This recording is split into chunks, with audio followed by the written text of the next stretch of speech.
Hi, my name is Bill, and today I'm going to be showing you how to replace the drum baffle in your dryer.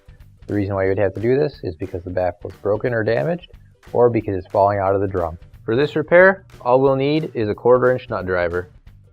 Warning: before doing any repairs, please disconnect your power source. So this is the dryer we'll be using. It's a Maytag Maxima X. Keep in mind that yours might be a little bit different than what we've got here, but the same technique should still apply. The first thing you want to do is make sure you turn your gas off. So all we have to do now is turn our dryer around.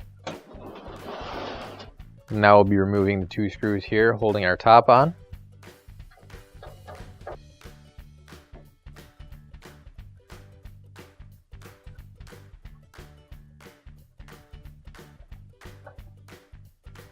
And once you've removed those 2 screws, you can pull back on the top panel and then lift up and remove it.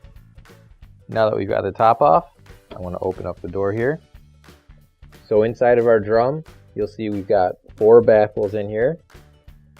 And if you've got a broken or damaged one, you're going to want to rotate it so that the one that's broken or damaged is on top. So now that we've got the baffle that we want to remove up on top, we can easily access the screws. So again, I'm going to take my 1/4" nut driver and remove those screws.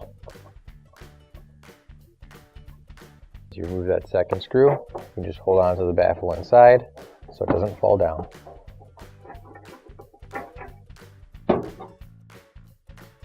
Now you can grab your new OEM replacement drum baffle.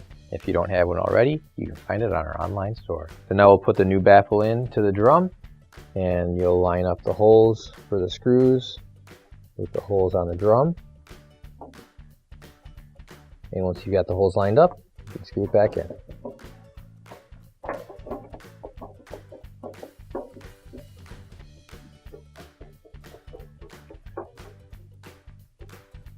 So once you've got the baffle screwed in, just check it and make sure it's not loose, and give it a couple spins around.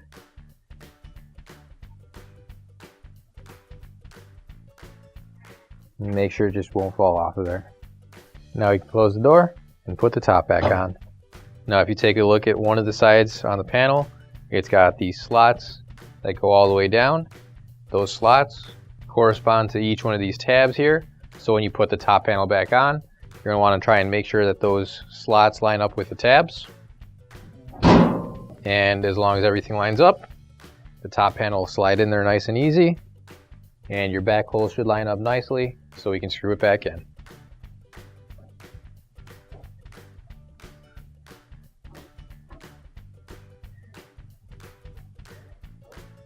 And once you've got that screwed in nice and tight, you can turn it back around and your repair is complete. Now we can turn our gas back on. Finally, don't forget to plug in your appliance. If you need to replace any parts for your appliances, you can find an OEM replacement part on our website, PCApplianceRepair.com. Thanks for watching, and please don't forget to like, comment, and share our video. Also, don't forget to subscribe to our channel. Your support helps us make more videos just like these for you to watch for free.